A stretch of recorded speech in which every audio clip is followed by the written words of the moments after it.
Hello dear wizard or witch of watercolor. In May 2024, I was in England to attend the International Watercolor Masters. All the demonstrations lasted exactly 1 hour. I've made a selection of 10 top artists that I believe their techniques and little secrets could help you the most and give you a broader view of all the possibilities that watercolor offers and everything you can do with it. And I can already tell you that artist number 10 is going to blow your mind with his technique, so pay close attention. Alright, so let's start with this artist, YBrnstrom from Sweden. He started painting, interestingly enough, on loose, untensioned paper, okay? Loose on the board, and he picks it up to let the water flow and run to the sides, forward and backward. If you notice, he has already laid down a whole base of pigment across the sky, and what he did was, here's his trick, create cauliflowers, okay? He lets go on the board and grabs it to make the water flow and run to the sides, forward, backward. If you notice, he has already laid down a whole base of pigment across the sky, and what he was doing was, here's his trick, creating cauliflowers. He laid down the entire gray base, and then to create this expressive sky with his clouds, he added a lot of water using the brush, and the water flowed to the sides, creating these cauliflowers, you know, and I explained this in school too, at what level of moisture the paper should be, and the pigment, so that when you add the water, it creates those edges that drag the pigment to the sides. Now it's just a matter of adding the details of the little house. And as you can see, one thing that I also found interesting, because he does it in a very exaggerated way, is creating the tunnel effect. The tunnel effect is notable. He adds pigment to the base and sky, spraying to blend. At the top, he adds dark pigment, but when he sprays water, it spreads and expands well. He's adding pigment to the base, then doing the same in the sky, spraying so the pigment flows and blends. At the top, he adds dark pigment that spreads well with water. He uses a hairdryer to control the effect, preventing the dark tone from spreading too far. He adds dark pigment at the top. When he sprays water, it spreads well. And as you can see here, he is cutting the effect with the hairdryer at the same time that he is immediately spraying with the hairdryer, trying to cut the effect so that the water does not expand too much and so that this dark tone does not go too far down.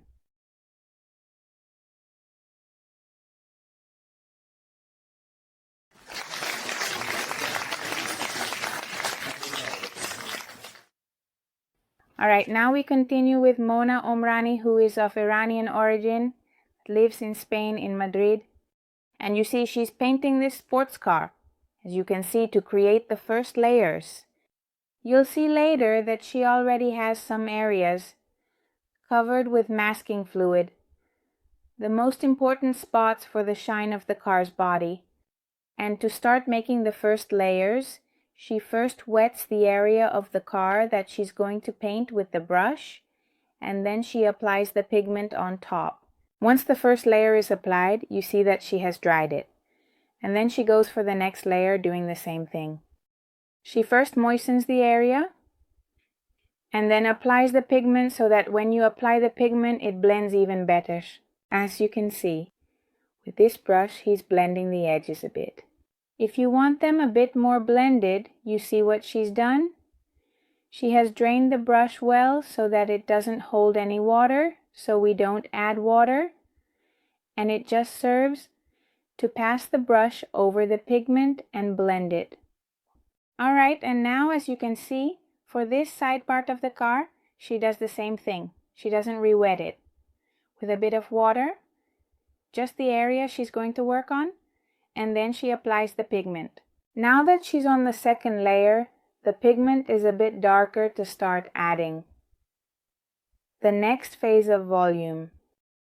And as you can see, you see now that she's going over here with the brush, and the middle strip stays white because she has masking fluid there. Now you can start to see better where she has applied the masking fluid. And well, now when she finishes the whole car, she adds more details and volume, tries it with the hair dryer, and as you can see, once everything is dry, she can remove the masking fluid so that the reserved areas stay nice and white.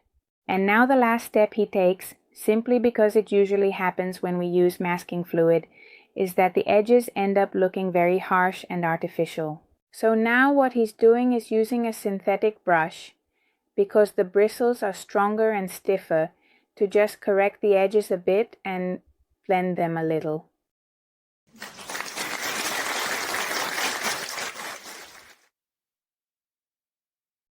Alright, let's move on to Pasqualino Frasso from Italy. He has a brutal way of expressing himself.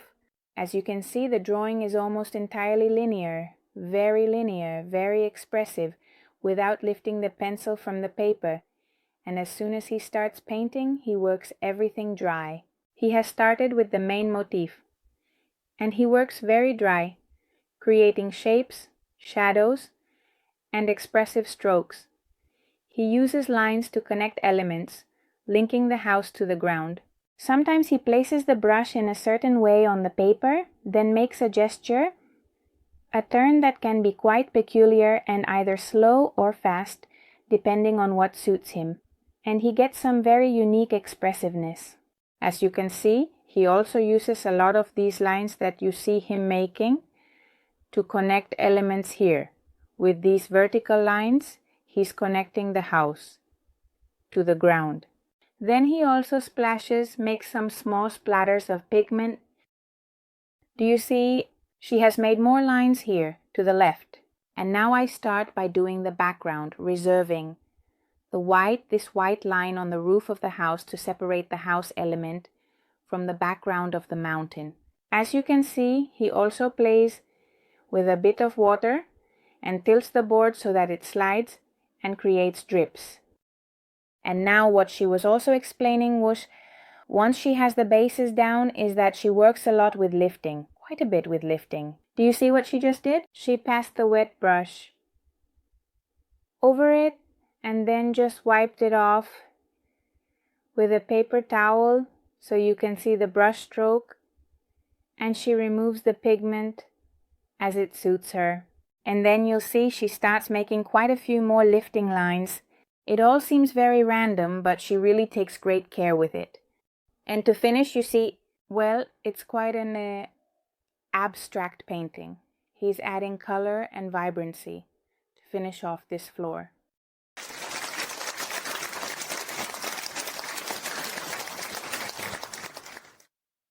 Alright, and here we have the great artist Michael Saloia from Canada. And his secret is the light, how he conveys it. Notice that he starts with the background and begins dry, applying the pigment and then blending it, adding more water and diffusing it with brush strokes and spreading it out. And then he has a characteristic, see this thing he just did, this lifting and this line of light. Well, you'll see that he does this repeatedly throughout the watercolor. Do you see? Once all the bases are set, you can see this that I just told you. Thanks to the lifting, he creates these lights in all directions, vertically, but also diagonally. And this gives a very particular atmosphere to the watercolor.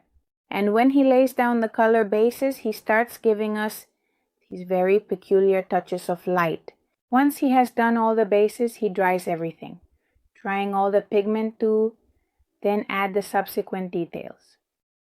He starts with the face and with everything that is the skin tone, and you'll see that he keeps doing the same thing. You see on the hand that he has also brushed downwards on his right hand, and he blends the tone of the figure he is creating a bit with these strokes into the background. And this creates those very particular light effects. Do you see? Now he's adding more and more details, always with the help of lifting. And if you notice, even in the rope that is holding the figure, he also creates these effects of breaking the rope and these pigment drags and highlights. So here's the super secret of Michael. A great master of figures, but also of landscapes. Comes the following watercolor artist. It's Pablo Ruben from Spain, specialized in landscapes, especially landscapes that contain water. As you can see here, this is a watercolor with puddles, a countryside landscape with some puddles on the ground, and he's capturing the reflection of the clouds and the sky in the entire upper part while laying down the base. This famous tool he uses, this is his biggest secret. He uses a metal spatula to create all this vegetation and keep the straight lines without having to do it manually, allowing him to work faster, as you can see. And then for these areas, he's also creating the perspective of the land. And these perspective lines, using this metal spatula as well. He relies a lot on it to make straight lines, but as you can see, he also makes other brush strokes and lines without it. Also, obviously, to add expressiveness. And now I wanted to talk to you about this tree. Do you see the light on the tree? It's on the right, and to give it light, he adds ochre and yellow to the green tones, which is a really good color to lighten the greens. And then for the dark area, he uses a color, his darkest color, sepia. In this case, instead of the color that replaced sepia, it would be Van Dyke brown, which in my case I have Van Dyke brown, and both colors are very similar. Well, you see what loose, quick strokes he makes, and it's a dry stroke, which also allows him to blur some parts, creating dragged effects, and he achieves sharper areas and others that are more diffused with the dry brush. And as you can see, he was using a mechanical pencil, which he has now changed because the other one was failing. And what does he do with the pencil? Well, he makes the final touches. This is another trick of his, using the pencil at the end to connect these elements and create these cables, for example, that you're seeing from the towers. And then also to make some distant strokes to give depth, tiny strokes, lines, and also to finish some strokes of dry vegetation trunks, like he's doing now. So he finishes off with the pencil.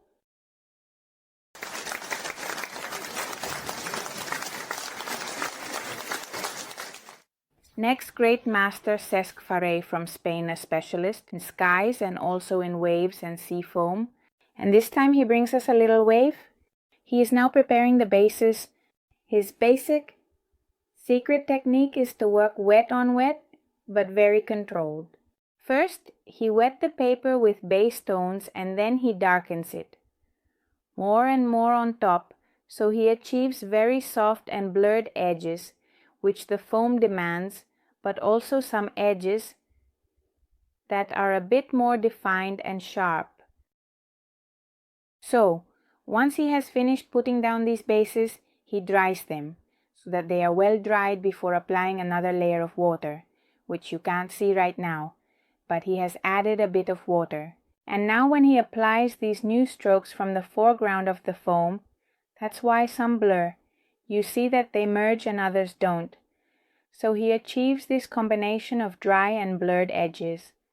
He is mainly using a color he created himself with the Schminke Horadam brand, which is ocean gray, and of course he promotes it. Once he has done all this, he does the same thing, he dries it, so that everything is well dried and he can add another layer of water, because if it wasn't well dried, it could create cauliflowers. Now he has only wet the area where the background will merge with the start of the wave, the foam of the wave. And now he's using this dark tone because it's supposed to be night and he was looking for a lot of contrast. And as you can see, he's leaving white areas that will act as splashes of foam on top of the wave, you see. And thanks to having wet it beforehand, the edge of the foam also merges a little bit. So right now you can't see it, I didn't record it, but later you'll see that he also splashes a bit of white watercolor or white gouache with a toothbrush to create more splashes. And his ultimate secret technique is what you're seeing right now, which involves using a very fine and wet brush to make strokes that look like foam and waves, all wavy, to add water, to the pigment and then quickly dry it with a paper towel. And that's how he's pulling out these last whites thanks to the dry lifting.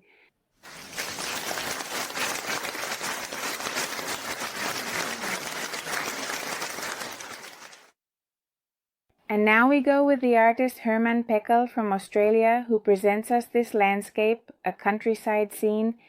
He is an expert in this subject, and his foolproof technique, his secret, is this looseness that you're seeing. And look, he's drawing with a brush, okay? Just like that, with those loose strokes. Then he starts by creating the background. This no longer has any secrets. As always, we put down the lighter base tone layers here. Add a slightly cooler color on top, and always with these loose strokes, which is characteristic of the rocks. How are rocks usually made? With some loose brush strokes and dry brushing, okay? With dry brushing to give these textures of roughness and more definition to what is a foreground that is closer, and to give the characteristic roughness of the rocks. And now look at what he's doing, because he's adding a bit of vegetation that comes out wet, because the pigment he laid down as a base is still wet. And then you'll see what he does with this vegetation. But for now, she's already giving volume to the rocks. Just with a brush, a darker tone. And look, do you see? Now she's applying a glaze over the entire background tone she laid down, leaving white spaces for the highlights of the terrain. And do you see? Is she doing the figure, the vegetation in negative, right? So it leaves a bright outline of a lighter green and gives it an impressive light. And now she's making the bases of the trees. As you can see, always very expressive strokes. And with a darker color, it already gives it texture and roughness. If you notice, she applied the base tone with a very opaque color. It has lavender that contains white, which is why it looks quite opaque and gives it consistency. And as always, her secret is this very loose doll she has. And now with a rigger brush, she's making the little branches. And to finish off the leaves, he uses a fan brush. This is the fan brush. I don't like using this brush. To do this leaf technique, I use the crushed brush technique, which I explained to you in the watercolor school on how to do it. I like it more, but well, the result is also cool. Herman Peele is a great professional. And now just to finish up splashes, a few splattered drops to add texture and more interest. And there we have it.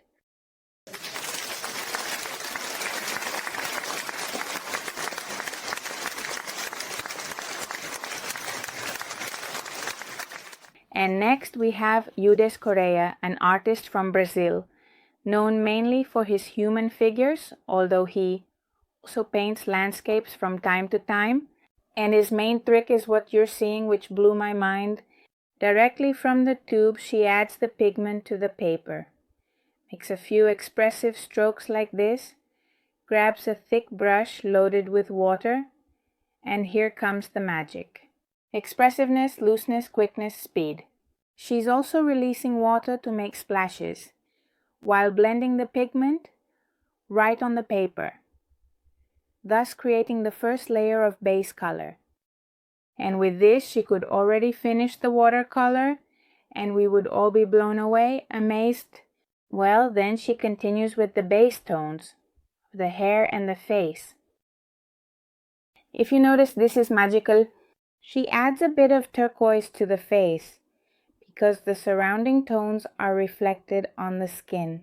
And then she starts adding more details, with very pronounced shadows, which might seem really strong at first, but in the end, they look very realistic, to be honest. Details of the hair, details of the face. He makes what is really difficult look very easy.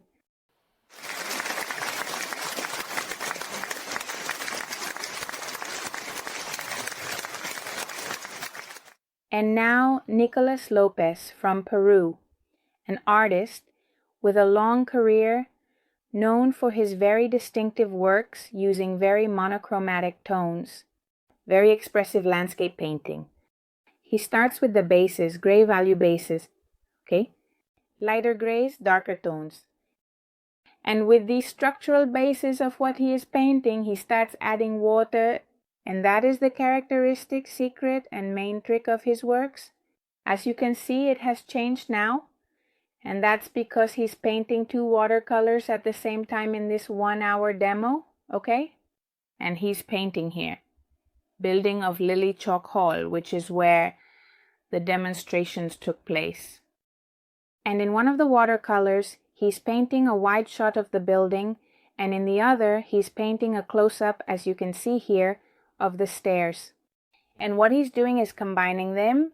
As you can see, he just sprayed a lot of water onto one of the watercolors, the one with the stairs. And what he does is, after adding the water, he sets it aside with the board vertical so that the water can run and flow nicely. And then he switches the board and continues with the other watercolor. In this case, you can see that he's adding the details of the building. He always uses palette knives a lot. As you can see, they are very versatile. They can provide a lot of detail, while also making quick strokes and covering a large area. And here's another trick of his, a little secret trick. Do you see this sponge that he's using? It's the Mijello sponge. It's the one I have too, which I explained to you. It's one of the materials I talk about in school. It's one that is blue, but he of course already has it black. And with it, what he does are small liftings, and he adds whites. Here you can see how he's changing the board now, placing it in a position that allows the water to flow. The secret to getting the water to flow well too, you see, is the paper. He usually uses glossy paper because it will flow better that way. And sometimes he also uses 50% cotton, 50% cellulose paper. He used cold pressed paper, 100% cotton, with a satin finish, a smooth surface. The water wouldn't flow as much and he couldn't create these effects. As you can see, besides the effects of the water, he also makes splashes of pigment. Here he is detailing the stairs with a brush, and note their versatility. He shapes them to round this arch. As you can see, besides the effects of the water, he also makes splashes of pigment. And you see, here he is adding detail to the stairs with the flat brush, and notice how versatile they are. What he does with them is shape them, in this case, to give a bit of a rounded form to this arch. And as you can see, spray a lot of water. Okay. And now to remove the watercolor and let it flow. And the water is already doing its job, it just needs time. And in the meantime, he's taking the opportunity to work on the other watercolor. We're back to the stairs, and since the water has flowed quite a bit in this lower part, that's why he's reinforcing these stairs down here again with a darker tone, a dark value. He adds some little touches and goes back with the sponge to do some lifting. And leave those whites for the upper stairs, which, since they're further away, are smaller. And now that he has made the white lines, he's adding a few black lines to give more detail. And as always, the water sprays with a spray. With a large amount of water, it is not the fog effect that we also use at school. I already told you about it at school.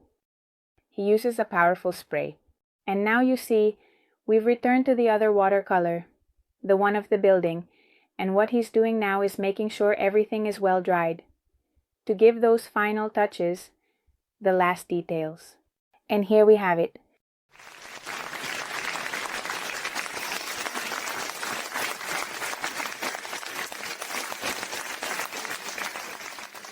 And finally, we have Joe Dowding from England himself, an incredible artist, a really nice person, and he's using the most surprising technique that will blow your mind from this selection of 10 artists I've put together. Look at what he's doing. He's splashing all the time with the brush.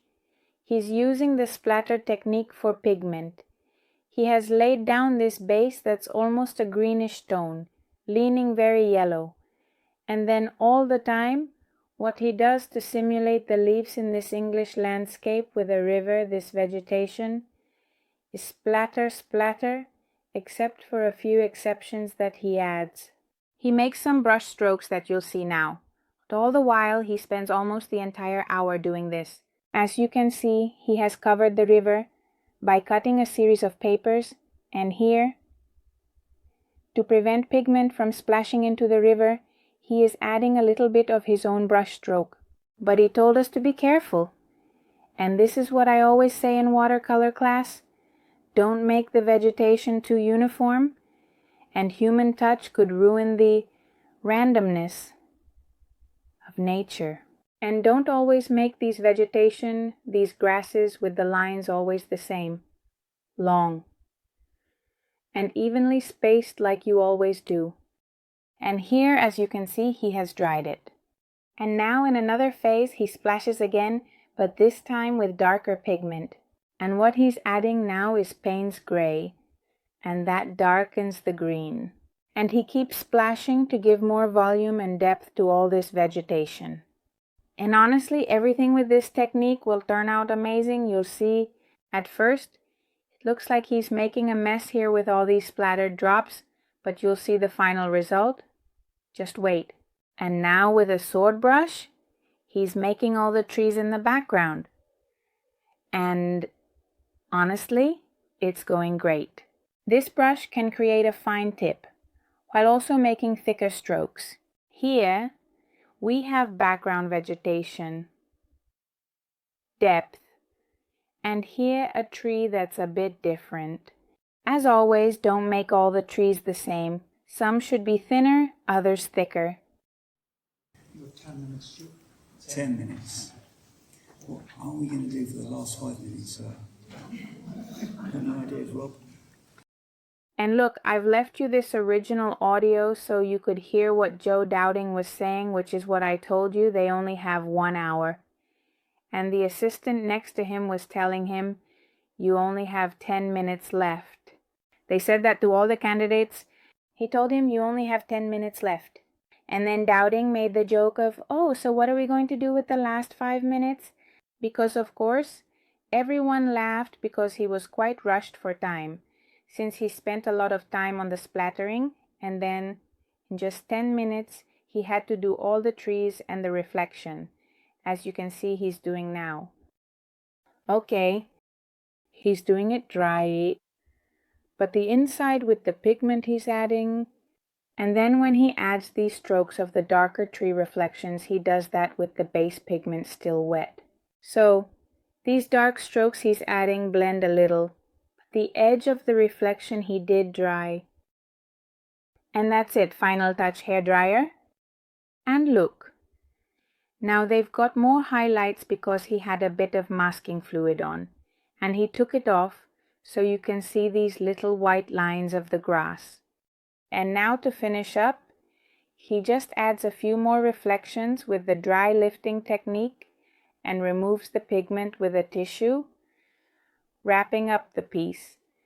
It's truly an absolutely delightful experience to watch, and he's a wonderful man. I'm sure you've learned a few things that you can apply right away to your watercolors. Start experimenting, and as we always say, enjoy the process. Alright, a big kiss, and we'll see each other very soon.